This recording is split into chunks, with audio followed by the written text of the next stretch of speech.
What's up, America? This is Kim and Neil with Geauga Firearms Academy. Thanks for watching. Today we're going to do a review of the Beretta M9A3. So let's get started.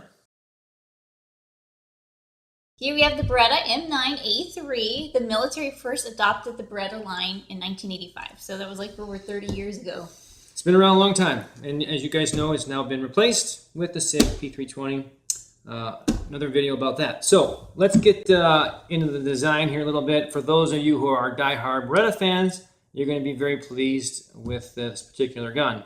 For those of you who are not Beretta fans, it's a Beretta, so have a nice day. No, I'm just kidding. There are some really nice features of this, some things that Kim and I really like, and some things that I don't like. All right.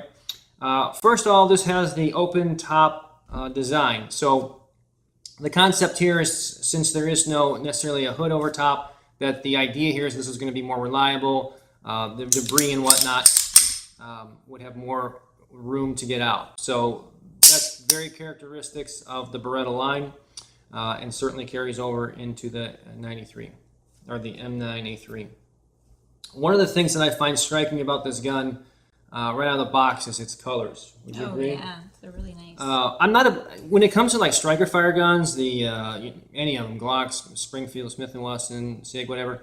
When it's a striker fire guns, it's a pretty generally just a square gun, a slide in a frame. When they're not the same color, I think they look kind of weird, because it's like, well, it's like I took a slide from this bin and a frame from this bin, and they don't really match. This one, though, is a little different, would you say? Oh, yeah.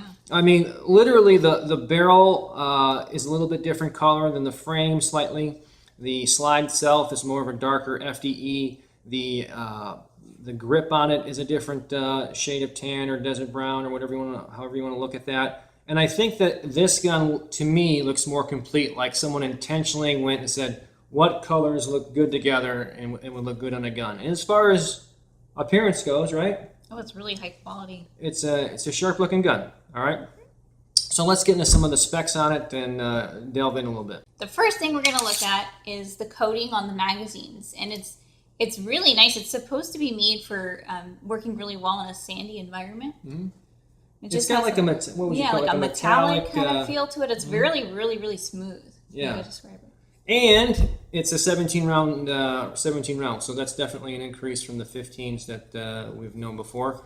They all have a polymer base, which matches the gun, and there is 3 of them. And we'll go inside what you actually get with the gun, but there's going to be 3 of these as well. Another thing you'll notice in this model in particular is the magazine release is extended, so when you're releasing it, it's really easy to press.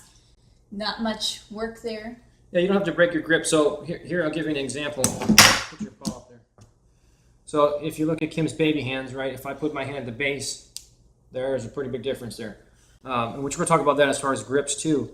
But that plays a big part. And I mean, I can reach this mag release without ever breaking my grip on pretty much any gun because I've got pretty sizable hands. Whereas Kim, she may have to turn a little bit, but that extended mag release, and you're going to be able to see that pretty clearly. Again, that is not aftermarket. That's one of the features on this particular gun. Would you agree that's a help for getting the magazine? Oh, yeah, definitely. They also, I've noticed on this particular, a lot of the Berettas are the same, but this one in particular, I think with the coating and whatnot, it just shoots these magazines out. I mean, you can probably almost, look at that. You can go horizontal and it shoots it out. So really good for ejecting the magazine. Okay, so let's get into one area that I hate, and I dislike them on all the Berettas, and this one in particular as well, and that is that it has this safety decocker deal, and it's mounted to the slide itself. So let's talk about that. Depending on how you manipulate your gun, we always teach, and what I always like to use is the slingshot method. So when I insert my magazine, I come up top and I rack the gun, and I get good contact with the gun, and I don't want to get into a training video. But because I do that, a lot of times what will happen is that when I insert my mag and then I go to rack my gun, well, as we can see there, well, it just decocked. And not only did it decock itself, it's dead. Okay, it's a dead trigger. So if you were going to carry this gun, you load your gun, decock it, then take your safety back off, and then you would put it in your holster. And this way, when you pull it out, the first shot is going to be your double action trigger, which we'll take a look at here in a second. So for me, this is a deal breaker, as it is. That said, There is a G series kit that you can put in, and basically what it does is once the hammer's back, this will decock it, and then it kind of it springs back, so to speak. So it basically works just like that of a SIG similarity, a double action, where it just decocks the gun and then it's back onto the fire mode. That I can deal with, but that's just, I'm not a fan of that. But if you're used to that and you're a Beretta fan and that's your deal, rock and roll, nothing wrong with it. That's the way they've been. I just don't prefer it. Okay, I don't like that dead trigger possibility for the gun. Another thing you'll notice on this model is that they increase the degrees on the safety. So normally it would be at like a 90. You can see they increased it by another 15, which I think will help with what Neil was saying. Just to get a little bit closer view here, this lever would typically be right about there, okay, completely 90 degrees. And now Beretta has increased it 15% so that you don't inherently put that on when you don't want to. So, does it help or not? I guess we're going to shoot it and you'll find out. You're also going to notice this checkering. Unlike the other 92 series, it's really, really well done, and it's on the front and the back strap. Yep. And quality overall in the gun, we'll show some details too, are really top notch with it. And it should be for a $1,000 gun. I mean, you can find them between $800 and $1,000, but for that money, it should be top notch. Next, we're going to look at the barrel, which is threaded, and so it comes suppressor ready. You can take this right off. And the other cool thing that you'll notice about that is the diameter. Keep going, it's fine. The diameter of the thread protector is the same as the barrel. So this gun can be completely stripped down and taken apart. The other thing that I thought was really nicely done is they have actually a rubber grommet there. And they give you several in the kit itself. And I'll show you here in a minute what everything comes with. But what's really nice about that is that keeps this thread protector on the gun. I've talked to some people who actually shoot this gun with a suppressor, and they say it doesn't do a whole lot for the actual suppressor itself, but it does keep the thread protector on there pretty well. And that is a 1/2 by 28 thread pattern, just so you know. You're also going to notice this has a really nice beveled mag well, so it makes it really easy for inserting the magazine. I would say that, again, top notch as far as machining work in there, camp sealing tool marks. They did a really good job of that. It does have, for all of you, I know you're running around with your lanyards, this does have a lanyard connection there for you guys, so they didn't forget about you. This model comes with a tritium sights already put on it, so it has those night sights, and they're really well pronounced, really nice, sturdy. Yeah, sights. good combat edge right there, yeah, for sure. The other thing that always turned me off about Beretta, most of them had a fixed front sight, okay? So now, as you can see here, now they've been machined out, so they're dovetailed, so you can replace these sights. I probably wouldn't. I would just paint the back sights black, because that's what I do. I don't like color in there. And that front sight, I think, is awesome. But if you did want to change them out for sights of your preference, you can certainly do that, as well as changing the windage on the gun as well. So, nice feature there. This one does have a G series mainspring for those that are really into the tech specs of the gun. What it really does is it kind of lightens up the trigger a little bit. I think it's a little smoother overall. Trigger's not great, but in double action, you have a kind of a very consistent until you get to the very end, and then it gets a little heavy. So pretty consistent to get to the very end, and then a little more increased weight, and then the brakes. On single action, you have a little bit of slop there. I think that's a little too much personally for almost $1,000 gun, but it is very crisp and clean. The double action, just so you know, is going to break at 8.5 ounces from what I found, 8.5, and I found that the single action is going to be at 4.8. So takedown's really easy. You're going to log it to the rear. You're going to press this button right here while you push down the lever, and then you're going to just slide it right off. No trigger press required for those that are all worried about that. Very, very nicely done inside here. Very high quality as far as, again, machining and everything, which we would expect for an almost $1,000 gun. What I also like about this is the big rails here. You have 3 of them. They're very heavy duty. One could argue that the SIG versions of these, the double singles, have a full rail, which we can't argue with, but I think that these are very heavy duty, and I don't see any issue with them failing or anything like that. Very well done. So let's take a look. What do we got? We'll talk about this in a second. And of course, we don't have a traditional Browning design here. This is a locking block style. Okay, so this barrel is fixed within there. I will tell you from experience, this little guy can slide out, and when it does, if it does, don't force it. If you hit just the right angle, it'll go right in. It can be about a frustration though, if that ever happens to you, but typically they're fine. Very well, a good Cerakote on everything. Finish looks good, or whatever. I haven't even looked up the specs as to what the specific finish is. I assume it's Cerakote, but it does look all done very well. Inside, again, no tool marks. Everything looks great in here. I will tell you this, okay? On this particular model, and again, as many, it doesn't have a captured spring. This is a steel guide rod. This is not part of the gun. This is aftermarket. The person that I'm borrowing the gun from, or loan me the gun, this is what he put in aftermarket. So you will get a polymer guide rod, okay, just to be clear. And of all the process here, this is probably the most difficult because it's not a captured guide rod. Get that in there without the spring binding on us. That locking block will fall right into place. As you can see there, not a real big deal. Okay, just as normal, line it back up, lock it to the rear. Let's not forget, put our takedown lever back, and we're back in business. No big deal there. Okay, so function test, we're in good shape there. So very happy with that. Pretty easy to maintain and field strip. Now let's take a look at the box it came with. It's really cool. It's kind of like an ammo can or something. It's got the name on it on the front, but one thing that's nice is when you open it up, you can see it has a rubber seal around it to help keep moisture out and things like that. I think it's just a cool, different way to get a firearm. Yeah, I think it is kind of cool. So let's talk about what's inside. I'm not going to pull out the lock, but you do get 1, 2, and 3 magazines, so that's kind of nice. Again, those are those nicely coated magazines. Here's the one thing that I think, for me personally, that I like the best, and this is a hoe grip that comes with it. It's got the Beretta logo on there. I'm always a big fan when companies work with other companies. I mean, when you think of who makes really good grips in the industry, Hogue would be on the top of the list. So they make the grips there. It's personal preference, of course, with Kim's giant hands. You know, she may prefer, and we'll find out here in a little bit, that this little bit skinnier, or slimmer grip, if you will. For those that love the 1911 and the feel of a 1911, this is just a tad bit thicker, but just like the 1911 as far as the grip profile itself. I prefer this. It's, again, a Hogue grip. It's a rubber. It's a flexible rubber grip on there. They give me a little bit more purchase on the gun, especially with my little bit larger paws. And it's color matched in the whole 9 yards, so it looks like it was part of the gun as it is. So that's a nice feature.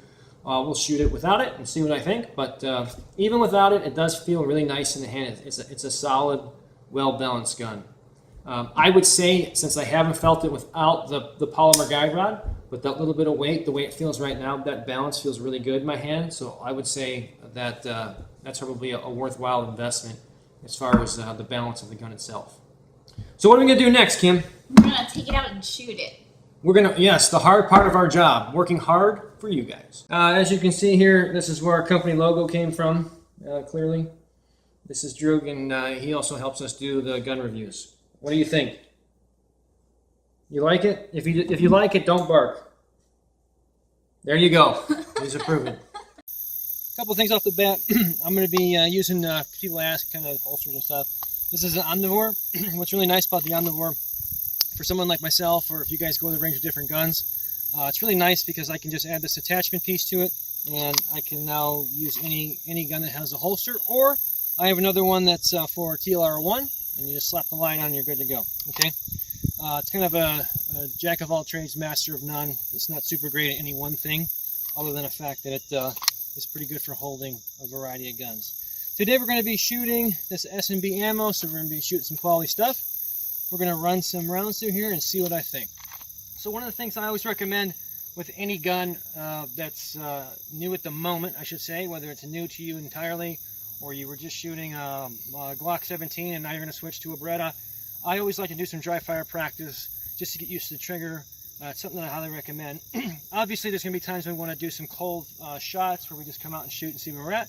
But typically, especially when we're checking for accuracy and whatnot and functionality and all that kind of stuff, and we're switching from gun to gun, I always like to do some dry fire practice. And with a double single, it's pretty easy to do because I don't have to rack the slide each time unless I want to get to that single action feel. Okay, So let's gas her up. As you've seen there, once again, I did not intentionally want to put the safety on, but we are inert trigger again because I accidentally hit that. So probably something I'll complain quite a bit about. Other than that, though, I would like the rubber grips that we talked about earlier, but these G10 or whatever they are, they feel pretty good. First trigger pull. Try that again. Double action. I'm going to roll some double action only intentional shots just to kind of get used to the double action trigger and to see what I think of it.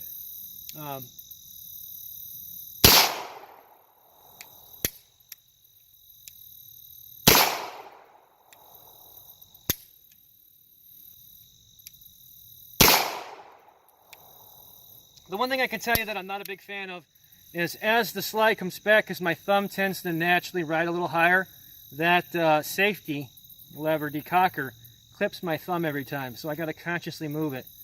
So I'm not a fan of that. I don't like any of this safety thing here. I'm not a fan.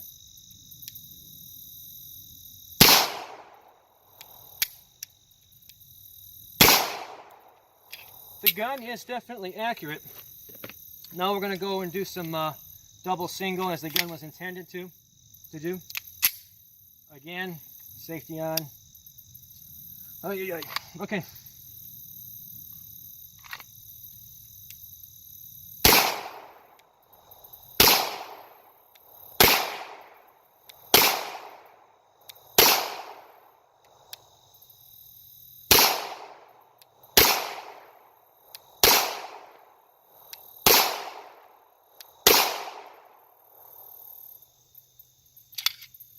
Well, it's a tech driver. I mean, it is definitely accurate.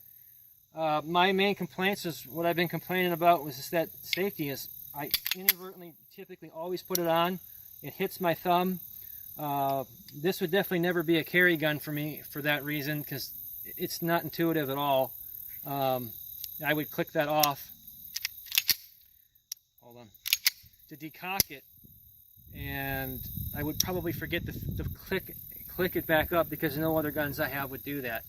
1911s, for example, that once I click it down, we're good to go. Every other gun, my SIGs, click them down, ready to go. This one, if I click it down, I'm on safe. So it's not that it's a bad gun, it's just that it's a bad gun for me. I'm not used to this Beretta setup. So if you're a Beretta fan, well, then this gun's phenomenal for you. I would definitely buy this over the regular 92s. Let's shoot some more. But we're getting some tight groups out there for sure. So a pretty decent group there, a couple inches. I had a couple low shots in the beginning, just getting used to the trigger. I mean, nothing big deal. We're talking about a couple, three inches or so. But very decent group there. It seems to be hitting right on the money. I'm very pleased with it. So now I'm going to run some drills here, just a typical reload drill. Remember to do that? I'm going to come up from the holster, take a shot, and then go to reload. I don't have a mag pouch, so I'm just kind of improvising here with the mag here, whatever. Mainly we want to see how the gun works, so let's give it a shot here.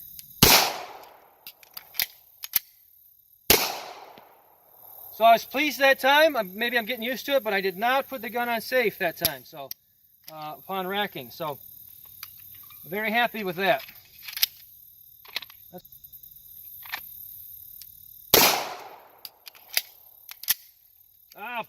So there you go. Hit or miss, so let's just assume that didn't happen, I guess. A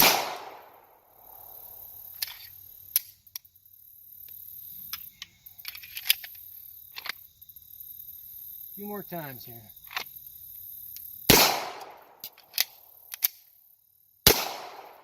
Got it. And then that one whacked my thumb pretty good on that one, on that safety. So again, something I got to get used to.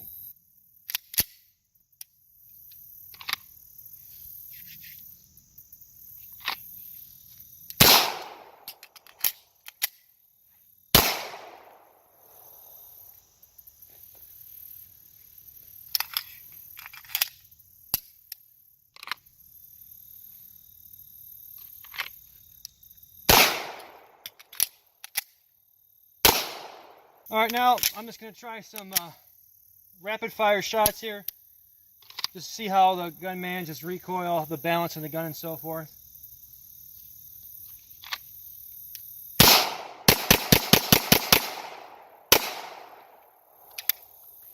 It's definitely a smooth shooter.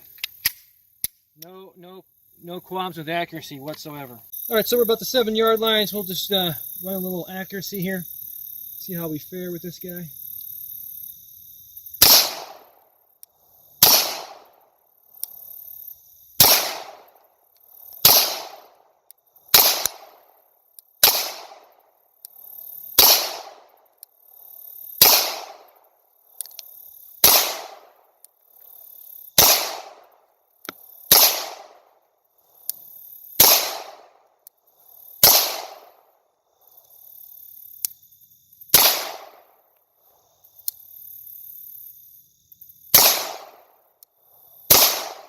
Seven yards, I got one flyer down here. The rest of these, I mean, there's the width of 3 fingers, so very nice group there. I'm a little high. Again, this gun is totally, there's no sight adjustment at all. Just out of the box just shooting, so very pleased with that. All right, so what I like and what I don't like. Well, you already know what I'm going to say. I hate this this setup here. I know, like, as I said in the video, there's a G setup, a G series, where that just becomes a decocker, and I would be totally on board with that. So if that just decocked the gun but didn't make the trigger inert, I'm happy with that. Worst case scenario, I decock it on a reload, and I'm still double action, no big deal. I like the magazines. This thing just shoots them out, no big deal. The beveling on there, very quick for reloads. The accuracy of the gun, I put this up with any of my Legions as far as accuracy goes. Very, very accurate gun. Smooth shooter. Again, I gotta take away from that lever. Just throttles my thumb every time I touch that. As the slide comes back, I can feel it just banging right in my thumb, and I'm not a fan of that. But again, these are all specific to the Beretta gun itself and its setup. So if you're a fan of Beretta and you're used to all these things, well, then it's a fantastic gun. Just my impressions. But for the money, compared to, like, say, the Legions or even the regular 226s out there, this is a definite contender if you like the controls. One thing real quick too, Kim did some shooting as well, and she has really small hands. So one thing I will tell you is that that's an impossible gun to shoot with hands that are small, because she can't actually reach the trigger in double action. The trigger is too far out. In single action, shot like a champ, but in double action, like, she's got to break her grip to try to get to that trigger, because it's just, the spacing is just too much. So just be aware, if you do have small hands, not the gun for you. All right, guys. Well, I hope you liked that review. Again, fantastic gun overall. Just a couple things that are specific to the shooter. If you liked it, go ahead and give us a thumbs up. We always appreciate that. You know where you can find us. YouTube. We put our A-list stuff on Patreon, Twitter, Facebook. Am I missing anything else? Instagram. Until next time, remember, it's always better be judged by 12 than carried by 6. Easy, boy. Checkering on the front and the back strap. And I'll show that closer. You do it again, but you said front and you pointed back. Oh. Why so close? Because we like pick up your box. We like each other. Well, you can probably hold it down. And say,